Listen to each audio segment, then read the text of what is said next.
자, 우리 하나님 말씀 봅시다. 창세기 1장 31절, 그 다음에 4장 3절에서 5절까지입니다. 하나님이 지으신 그 모든 것을 보시니 보시기에 심히 좋았더라. 저녁이 되고 아침이 되니 이는 여섯째 날이니라. 자, 4장 3절. 세월이 지난 후에 가인은 땅의 소산으로 제물을 삼아 여호와께 드렸고 아벨은 자기도 양의 첫 새끼와 그 기름으로 드렸더니 여호와께서 아벨과 그의 제물은 받으셨으나 가인과 그의 제물은 받지 아니하신지라. 가인이 몹시 분하여 안색이 변하니. 자, 여기까지 봅시다. 오늘 설교는 이 보시는 하나님이라는 제목입니다.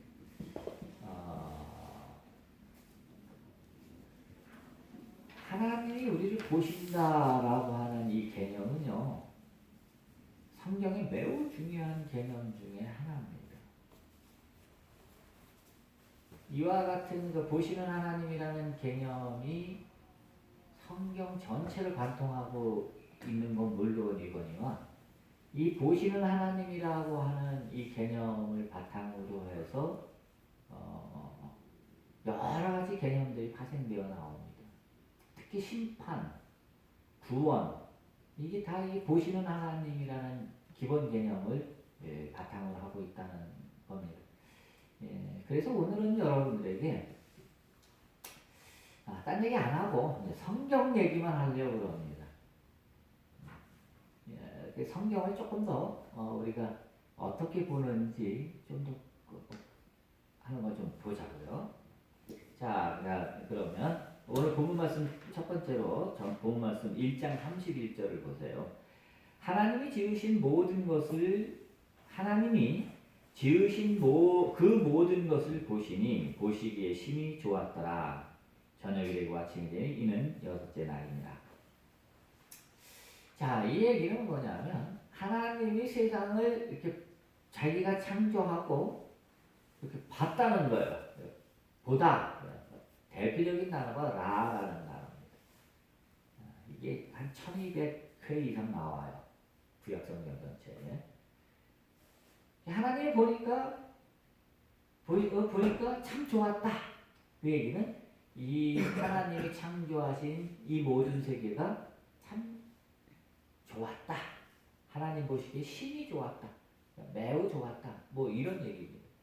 그러므로 이 세상은 정말로 보기 좋게 아름답게 창조되었다라고 하는 것을 성경은 전제로 하고 있습니다. 그럼에도 불구하고 왜 우리 눈에는 이렇게 보이느냐라는 거죠.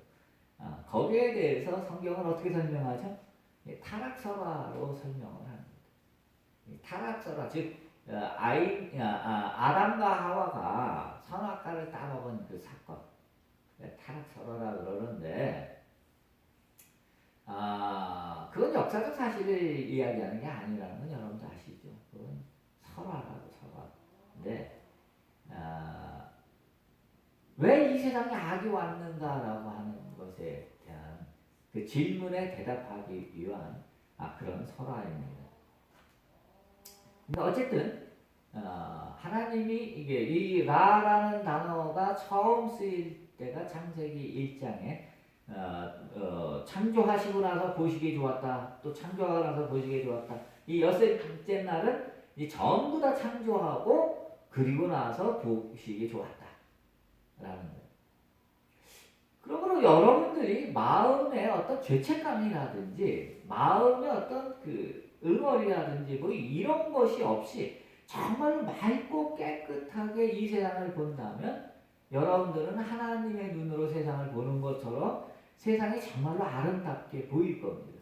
우리는 그 예를 스크루지, 이제 조금 있으면 크리스마스인데 스크루지에 대한 얘기 볼 수 있죠. 스크루지가 그 전날 밤에 꿈을 아주 악몽을 꾸죠. 여러분 다 아시는 그 악몽을 꾸고 난 다음에 이제 그가 이제 다 모든 걸 이제 회개하고 새로운 사람이 되어서 그 다음날 아침에 딱 일어나 보니까 세상이 너무 아름다운 거죠.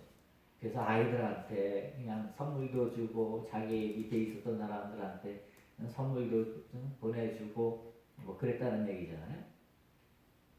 그래서 여러분들의 마음의 문제, 마음이 맑고 깨끗하면 세상이 너무 아름답다. 그런 얘기죠. 자, 여기 이 얘기는 여기까지만 합시다. 오늘 설교학이 보면 설명이 없어요. 그리고 글씨도 작죠. 이 성경을 이렇게 예를 들어서 설명하려니까 지면 관계상 설명을 쉽지 못했습니다. 그냥 잘 들으시면 됩니다.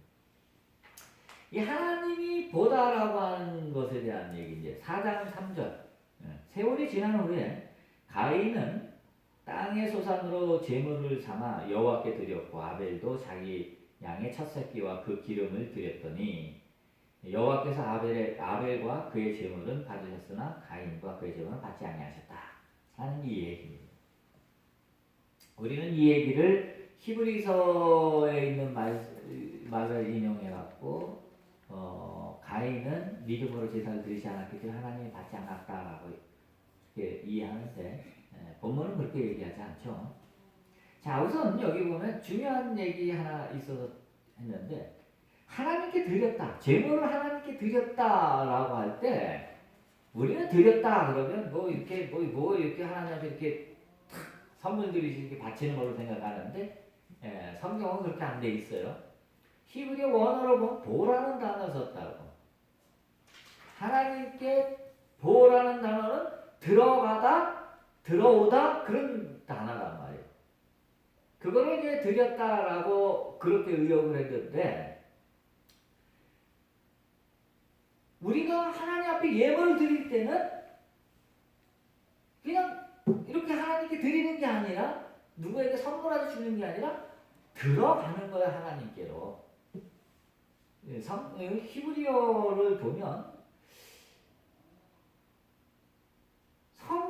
히브리어가 이 하나님께 대한 어떤 뭐 예배나 어떤 신앙이나 이런 거에 대한 단어 쓰는 걸 보면 우리가 이렇게 번역을 했을 때 그런 느낌이 안 나는데 원어로 보면 정말로 신앙적인 그런 단어예요. 여러분들이 여기 와서 예배를 하나님께 드리죠? 그 얘기 뭐예요? 여러분들이 예배라고 하는 예배를 통해서 뭐 어떻게 하는 행위가 아니라 예배를 드린다는 것은 여러분들이 하나님께로 들어간다는 얘기예요. 여러분들이 하나님께 어떤 예물을 드리죠? 그러면 하나님 앞에 하나님께 봉투 드린다는 게 아니야. 여러분들이 그 예물과 함께 들어가는 거예요. 그러기 때문에 보면 하나님 뭐라 그래요? 여호와께서 아벨과 그의 제물은 받으셨으나 이렇게 얘기하는 거예요. 그의 제물을 받았다 그래도 아벨이 예물을 드렸고 하나님은 그 예물을 받으셨다. 이렇게 하면 끝나지. 그런데 성경은 아벨이 제물을 드렸는데 하나님이 아벨과 그의 제물을 받았다 이렇게 되어 있는 거예요. 왜 그래? 이 보라는 단어 때문에 그러는 거예요. 하나님 앞에 뭘 여러분들이 드릴 때는 그냥 그것만 이렇게 드리는 게 아니야. 여러분 자신과 함께 하나님께로 들어가는 거다. 이게 원어로 성경을 읽으면 우리에게 아주 이렇게 기가 막힌 의미를 우리에게 가져다 줍니다. 요 얘기는 그냥 가십으로 그냥 잠깐 했던 거고. 자, 그 다음에 그 제물을 받았다라고 얘기를 할 때 이 받다라고 하는 단어가 그냥 와서 이렇게 받는 게 아니에요. 그게 아니라 보셨다라는 거예요. 여호와께서 아벨과 그의 제물을 보셨다라는 거예요. 그런데 이거를 문맥상 우리는 받았다 이렇게 번역을 하는 거예요. 그런데 실제로 이 샤라는 단어를 썼는데 샤라는 단어는 라라는 단어와 동의어입니다. 같은 단어예요. 하나님이 보셨다라는 거예요. 참 재밌죠 표현이? 제물을 드렸다 할 때는 제물을 주는 게 아니라 들어간 거고, 나와 제물이 함께 하나님께로 들어가는 거고, 들어가니까 하나님이 어떻게 봐야 될 거 아니야. 그래서 하나님이 보셨다는 거예요. 이 보셨다라고 하는 이 개념이 이만큼 그냥 우리가 눈으로 뭘 보다 뭐 이런 의미가 아니라 이만큼 깊은 의미를 담고 있다라고 하는 사실을 여러분들이 알아야 됩니다. 자, 그럼 여기까지만 하고, 자, 그 다음에 이러한 단어가 그 다음에 어떻게 쓰이는지 또 한번 봅시다. 3번으로 가봅시다. 창세기 16장 13절. 하갈은 내가 여기에서 나를 보시는 하나님을 배웠고도 이렇게 살아서 겪은 일을 말할 수 있다니 하면서 자기에게 말씀하신 주님을 보시는 하나님이라고 이름지어 불렀다.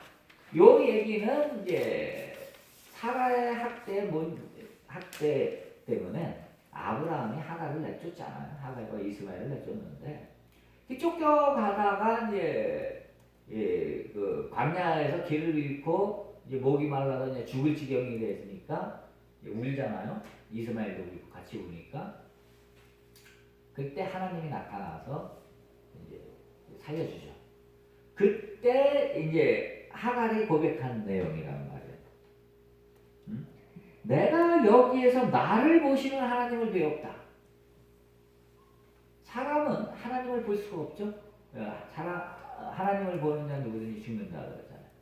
그런데 이렇게 체험을 통해서 우리는 하나님을 만나게 되는 겁니다. 그거를 이제 하나님을 배웠고 이렇게 표현하는 거죠. 그래서 여기서 뭐야?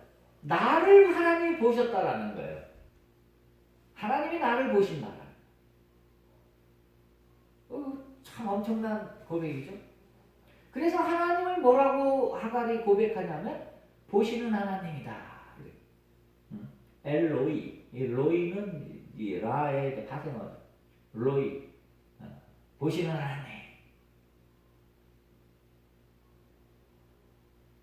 그런데 성경을 보면 그 사람들이 공분에 처하고 특히 시편이나 뭐 아니면 역사서 보면 사람들이 역경에 빠지고 출애굽기 같이 뭐 고난 당하고 그럴 때만 하나님이 지켜본다라고 이제 생각해서 그때마다 이제 우리를 돌보시는 하나님, 굽어 살피시는 하나님 뭐 이렇게 고백들을 해요. 뒤에 보면 또 그런 얘기도 적어놨어. 그런데 실제로는 안 그렇죠. 하나님은 언제나 늘 우리를 보고 계신다라고 하는 것이 성경의 기본적인 사상이라는 거예요. 늘 나를 지켜보시는 그 하나님을 내가 만났다. 이게 하갈의 고백입니다. 자, 출애굽기 4장 31절을 봅시다. 백성이 그들을 믿었다. 그들은 주님께서 이스라엘 자손을 굽어 살피시고 그들이 고통받는 것을 보셨다는 말을 듣고 엎드려 주님께 경배하였다. 이게 그들을 믿었다는 건 모세와 아론을 얘기하는 겁니다. 모세와 아론이 이제 이스라엘 백성들을 구하기 위해서 이제 애굽으로 가죠. 그때 하나님이 너희들을 구하러 우리를 보내셨다 그러니까 아무도 안 믿죠. 그때 이제 10가지 재앙이 시작되고 기적을 일으키니까 그것을 보고 이제 백성들이 믿기 시작했다는 거예요. 그러면서 그들은 주님께서 이스라엘 자손을 굽어 살피시고, 굽어 살피다라고 하는 말이 이 파카드라는 단어인데, 이 파카드라는 단어는 이게 굽어 살피다라는 단어가 아니라 방문하다는 단어예요. 방문하다. 실제로 굽어 살피다라는 단어는 그 밑에 시편 53편 2절 하나님이 하늘에서 인생을 굽어 살피사 샤카프. 샤카프라는 단어예요. 굽어 살피는 거는. 이거는 몸을 굽혀서 이렇게 내려다보는 걸 말하는 거예요. 몸을 굽혀서 이렇게. 근데 이 출애굽기 4장 31절에 나오는 굽어 살피시고 라고 번역을 했지만 이건 파카드라는 거예요. 파카드라는 단어는 방문하다는 거예요. 하나님이 이스라엘 백성들이 애굽에서 고통당하고 힘들어하는 그 모습을, 노예살이하는 그 모습을 어떻게? 직접 와서 봤다는 거예요. 하나님 방문했다는 거 아니야. 그리고 직접 와서 어떻게 했냐? 그들이 고통받는 것을 방문해서 직접 봤다. 응? 보셨다. 이거야. 성경은 이런 식으로 얘기를 하는 거예요. 그리고 시편 32편, 53편 2절. 하나님이 하늘에서 인생을 굽어 살피사, 몸을 굽혀서 하늘에서 이렇게 내려다봤다는 거 아니에요. 지각 있는 자와 하나님을 찾는 자가 있는가 보여 하신즉, 그 다음 구절이 뭐겠어? 선한 일을 행하는 자가 하나도 없도다. 그 얘기가 뒤에 나옵니다. 4절에, 3절에.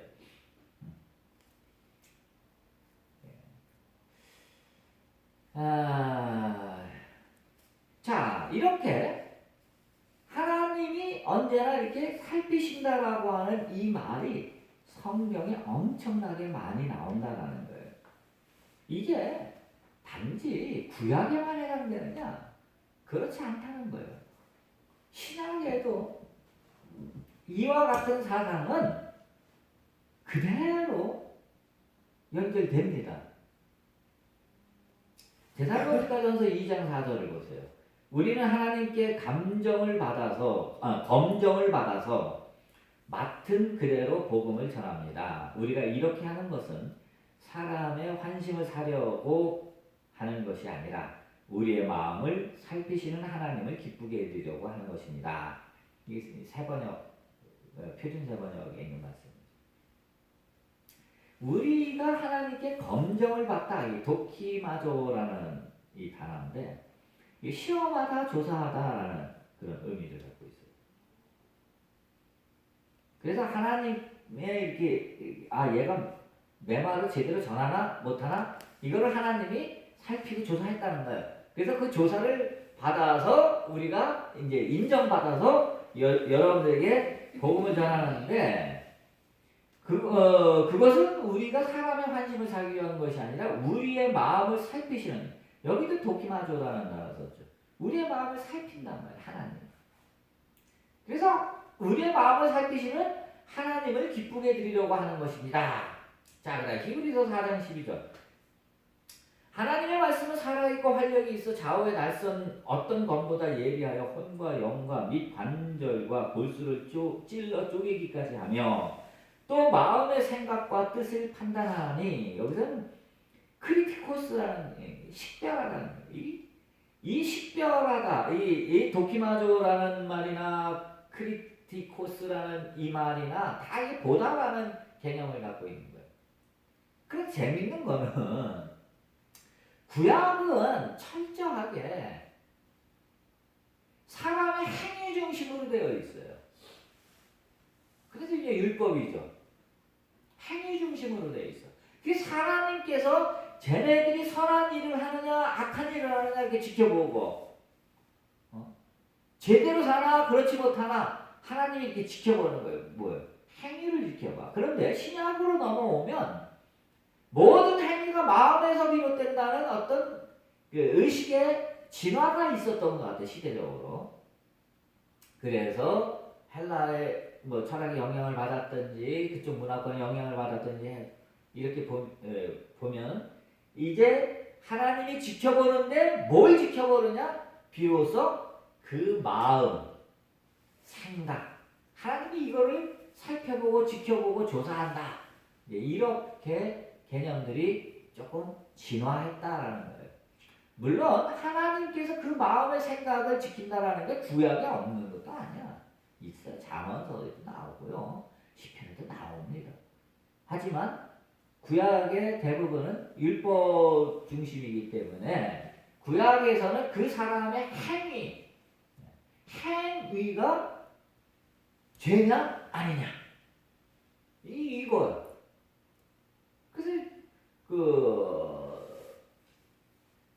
오드리 헵번 나온 영화 있죠. 티파니에서 아침은.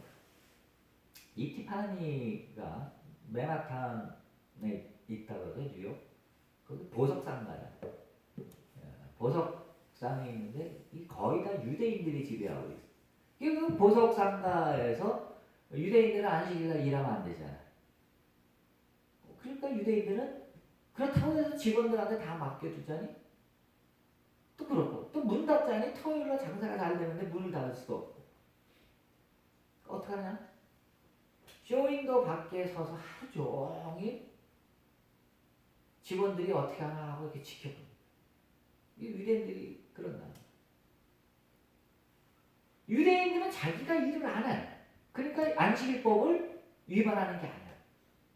그런데 실제로 뭐 하고 있어? 일하고 있잖아. 지켜보고 있잖아.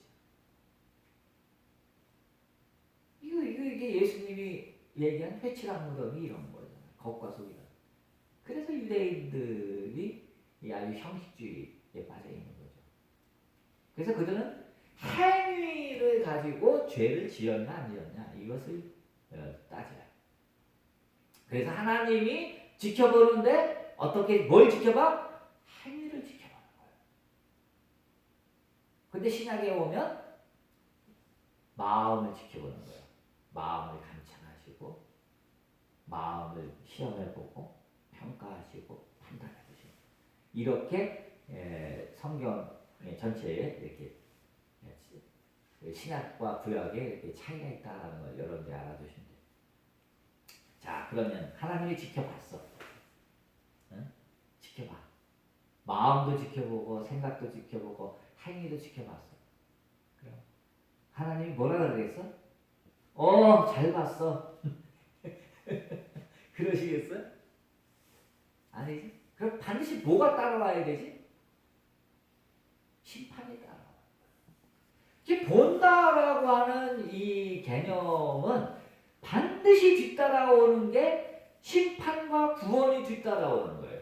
여기서 구약에서는 여기서부터 둘로 갈라지는 겁니다. 뭐냐? 의는 구원으로, 악인은 심판으로. 이렇게 둘로 나눠지는 거란 말이에요. 아주 자연스럽죠? 의인은 구원으로, 악인은 심판으로. 그래서 이 세상을 구약은 두 부류의 사람으로 보는 거예요. 제가 아브라함의 침묵 그 책 보면 두 부류의 사람들이라는 얘기 있어요. 앞부분에. 보시면 돼. 의인의 한 부류가 있고 아담의 후손은 의인의 부류고 가인의 후손은 죄인의 후손이에요. 의인과 악인. 이렇게 할 수 있는 요 둘 사이 누가 의인인지 누가 악인인지를 정확하게 분별하시는 게 뭐예요? 이걸 공의라고 그래요. 공의로 심판한다 라고 할 때 그렇게 얘기하는 거예요. 쩌다카 쩌다카 그걸 얘기하는 거예요. 그래서 자 5번을 보세요. 5번에 보면 시편 9편 8절 공의로 세계를 심판하시며 정직으로 만민에게 판결을 내리시리로다. 공의로 세상을 심판한다. 샤파트 심판하는 글자가 재판하다는 거예요. 재판. 왜? 직접 와서 봤거든 하나님이. 그치? 직접 와서 봤잖아. 출애굽기 나오죠. 4장 31절에 파카드 하나님이 직접 와서 봤어. 봤으니 어떻게? 선하신 하나님이 정의로우신 하나님 공의로우신 하나님이 공정하게 재판하는 거예요.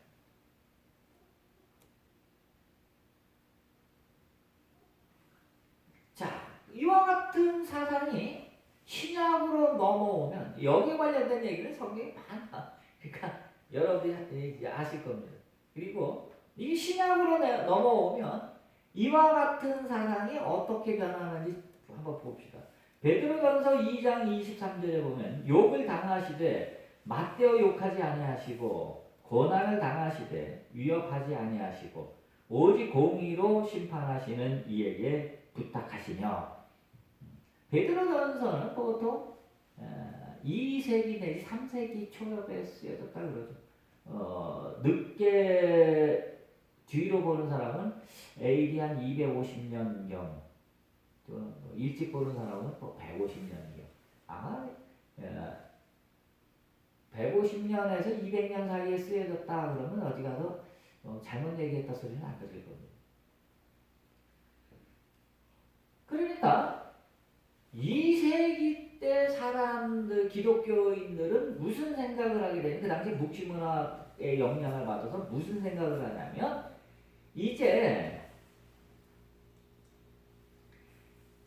구약적인 사고는 하나님이 심판하는데 이제 심판하는 권리를 예수님께 넘겼다는 거예요.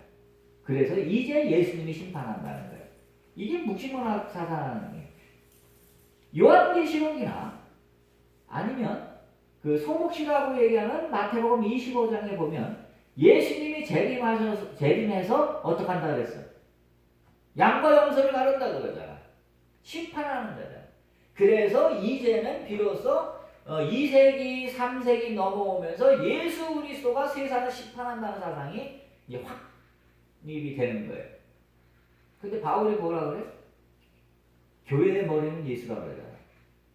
그러니까 이제 예수 그리스도를 대리해서 교황이 교회를 치리하고 심판하고 판단하고 재판하는 그런 권한을 갖게 되는 거잖아요. 그래서 교황이 파문도 하고 교황이 사형도 시키고 하잖아요. 인류 역사에 많잖아요. 전쟁도 일으키고 그렇게까지 이제 가는 거예요. 어쨌든 이 신약으로 넘어오면서 하나님 대신에 이제 예수님이 재림하셔서 심판한다는 그런 사상으로 바뀌게 되는 겁니다.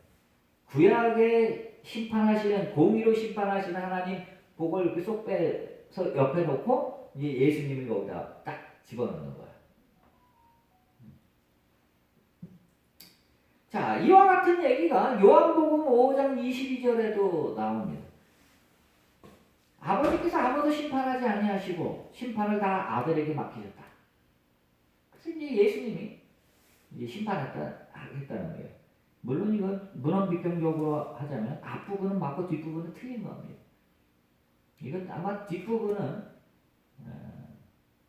후대에 누군가 첨가했을 가능성도 있고, 왜냐하면 요한복음이 AD 100년 이후에 쓰여졌기 때문에 2세기 때 쓰여졌기 때문에 이와 같은 사상이 이렇게 들어왔을 수도 있고 뭐 할 수도 있다라는 거예요. 근데 그건 좀 어려운 얘기고요. 자, 이렇게 이제 봤기 때문에, 하나님이 봤기 때문에 봤으니 어떻게 해요? 심판하든지 구원하든지 그렇게 하셔야 되는 거예요. 자, 그러면 문제는 뭐냐? 하나님이 세상을 여기 시편 9편 8절에 있는 것처럼 세상을 이렇게 굽어 살펴봤는데 선을 행하는 자가 한 놈도 없더라. 뭐 이 얘기 아니야. 그럼 어떻게 해야 돼? 하나님이 지켜보는데 선을 행하는 자가 아무도 없고, 그럼 다 하나님이 공의로 심판하시는 하나님이, 그럼 어떻게 해? 다 지옥 가야 될 거 아니야. 다 심판받아야 될 거 아니야. 그런데 하나님은 믿지 않아. 그러니까 유대인들은 어떻게 해? 속죄 제사를 하라. 구원을 위해서 내가 죄를 지었기 때문에 그 죄 지은 것 때문에 이제 하나님으로부터 심판받을 수 없는 나인데 이제 속죄 제사를 통해서 내가 구원에 이른다. 이제 이렇게 사상이 또 이 개념이 이렇게 진일보하게 되는 거예요. 자, 보세요. 6번. 7번을 먼저 봅시다. 레위기 4장 13절. 만일 이스라엘 온 회중이 여호와의 계명 중 하나라도 부지 중에 범하여 허물이 있으나 스스로 깨닫지 못하다가 그 범한 죄를 깨달으면 회중은 숫송아지를 속죄제로 드릴지니 이것을 회막 앞에 끌어다가 잡아서 속죄제로 드려라. 죄를 지었으면 속죄제사를 드리라. 그러면 죄가 사해지고, 그러면 너는 죄가 없으니까 공의로 심판하시는 하나님이 볼 때 죄가 사해졌으니까 죄인이 아니지. 그러니까 어떻게? 넌 의인이 되는 거예요. 의인은 어떻게? 구원받는 거지. 이게 이제 속죄죄가 이제 들어오는 배경이죠. 그러면 이와 같은 얘기가 에베소서 신약에는 어떻게 변했는지 봅시다. 우리는 그리스도 안에서 에베소서 1장 7절 우리는 그리스도 안에서 그의 은혜의 풍성함을 따라 그의 피로 말미암아 속량 곧 죄사함을 받았느니라. 전에도 얘기했지만 이 신약에 와서도 구약의 속죄제가 변한 게 없어. 변한 거는 뭐야? 어린 양, 이게 속죄 제사의 제물인 어린 양이 딱 있는데 그 어린 양을 싹 빼고 뭘 넣었어? 예수 그리스도의 십자가를 넣었단 말이야. 그 차이밖에 없어. 나머지는 다 똑같아. 기본 개념은 구약이나 신약이나 기본 개념은 똑같단 말이야. 이것은 왜 그러냐? 에베소서 누가 썼어요? 바울이 썼잖아. 바울이 복음을 제대로 이해하지 못했기 때문에 이렇다라는 거예요. 그럼 복음이 뭐냐? 그럼 8번으로 가야 되는데 그 전에 6번으로 잠깐 요 얘기하고 갑시다. 시편 2편 11절 여호와를 경외함으로 섬기고 떨며 즐거워할지어다. 하나님이 이렇게 지켜본단 말이야. 그런데 의인은 없나니 하나도 없어. 선한 일을 행하는 자를 찾아봤는데 한 놈도 없더라. 하나님이 이러는 거 아니야 지금. 그러면 여러분들은 어떻게 해야 돼? 속죄제를 드려야지. 속죄제를 드리고 그러면 죄인인 우리가 의인이 되긴 했지만 그러나 우리가 죄인인 우리가 하나님을 어떻게 되어야 되느냐라고 하는 얘기가 이제 6번 얘기예요. 경외하라는 거예요. 그래서 이와 같은 여호와를 경외하라라는 얘기가 성경에 엄청나게 많이 나오는 얘기. 여호와를 경외함으로라고 할 때 그건 이르하라는 단어인데 이게 두려움이라는 거예요. 경외는 두려움입니다. 그 다음에 경외함으로 섬기고 두려움으로 섬기고 떨며 라드 이 떨며라는 얘기는 두려움을 넘어서 전율하다 사시나무 떨듯이 떨다라는 거야. 하나님이 얼마나 두려우면 왜? 하나님이 이렇게 지켜보고 있거든. 이렇게 하나님이 지켜보고 있는데 난 죄인이잖아. 그럼 하나님한테 벼락 맞을 것 같으니까 하나님께 두려워하는 마음으로 전율하시지 벌벌 떨면서 여호와 앞으로 나가는데 그 다음이 뭐예요? 여호와를 경외함으로 섬기고 떨며 즐거워할지어다. 어젯밤에 이걸 생각하면서 자다가 집사람한테 물어봤어요. 야, 두려워 떨면서 즐거워할 수 있니? 이게 될까? 웃기잖아. 그지? 아니 어떻게 두려워 떨면서 즐거워할 수가 있어?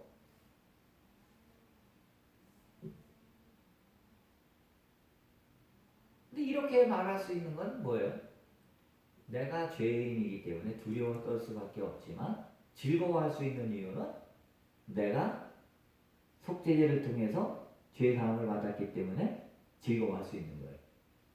이게 이 이중성을 이렇게 한마디로 이렇게 표현했어요. 참 이게 말이 안 돼. 자, 그다음 필립보서 신약에서도 똑같아. 그러므로 나의 사랑하는 자들아, 너희가 나 있을 때뿐만 아니라 더욱 지금 나 없을 때에도 항상 복종하여 두렵고 떨림으로 너희 구원을 이루라. 이거 봐, 신앙에도 똑같은 얘기 나온다고. 두렵고, 푸버스. 이 얘기는 앞에 그 경외함으로 그 이르하라는 말하고 비슷한 얘기고. 떨림, 트로버스. 경기하면서 구원을 이루. 아니, 야 이게 말이 되나? 왜 이런 표현이 나오죠? 전에도 얘기했지만 이런 표현들이 나오는 이유는 복음을 제대로 이해 못했기 때문에 그래요. 저는 분명하게 얘기할 수 있어요. 구약의 이러한 표현들이나 신약의 이러한 표현들이 나오는 거는 다 복음을 이해 못해서 그래요. 자, 결론으로 가봅시다. 8번 마지막. 우리가 잘 아는 말씀. 요한복음 3장 16절, 17절. 하나님이 세상을 이처럼 사랑하사 독생자를 주셨으니 이는 그를 믿는 자마다 멸망하지 않고 영생을 얻게 하려 하시니라. 하나님이 그 아들을 세상에 보내신 것은 세상을 심판하려 하심이 아니요 그로 말미암아 세상이 구원을 받게 하려 하시니. 이게 복음의 정수지. 여러분들이 이거를 믿지. 왜 구원하시는 하나님을 믿는 게 낫지 심판하시는 하나님을 믿어? 여러분은 어떤 하나님을 믿겠어? 예수님이 우리에게 하나님이 세상을 심판하려 하는 게 아니라 구원하신다는 거예요. 이게 우리 구원하시는 하나님. 여러분들은 어떤 하나님을 믿겠어? 나한테 못되게 군 놈들 생각해보면 심판하시는 하나님을 믿는 게 조금 나을 것 같기도 하고. 하지만 내가 나 스스로를 돌아보면 당연히 구원하시는 하나님을 믿어야지. 심판하시는 하나님이 웃으면서 심판하겠어? 그때 나오는 단어가 뭐예요? 진노하심. 진노하시는 하나님이 나오잖아. 하나님이 진노하면서 화를 내면서 심판하는 거 아니야. 너 이놈! 너 잘못했어!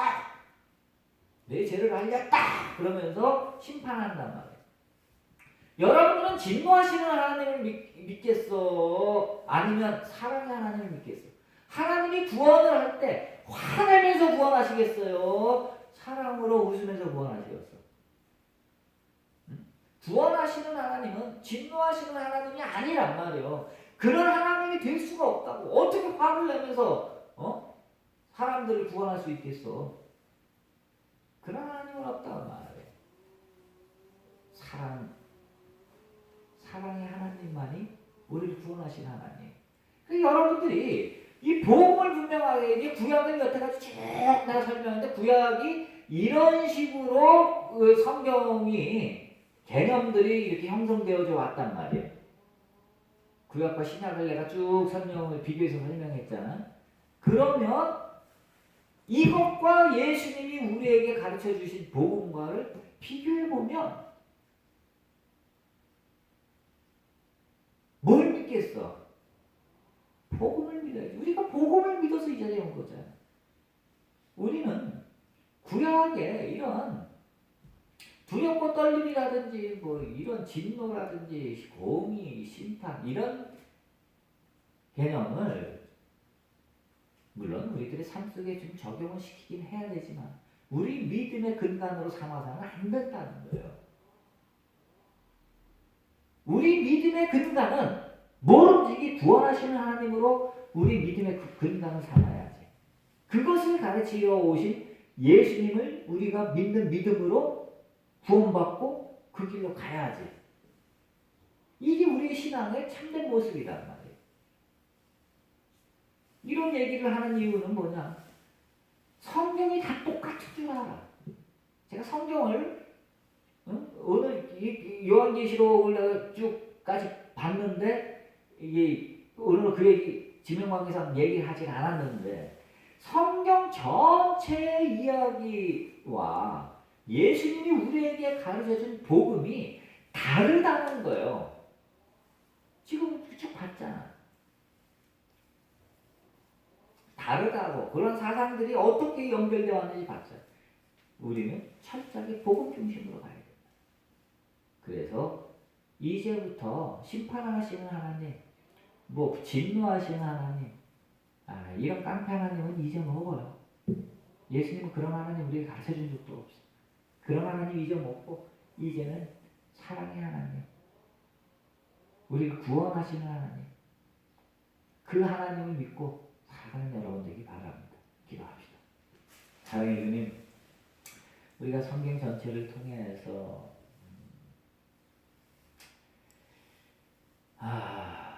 성경의 사상이 어떻게 구체화됐고 어떻게 발전되어 왔는지 한번 봤습니다.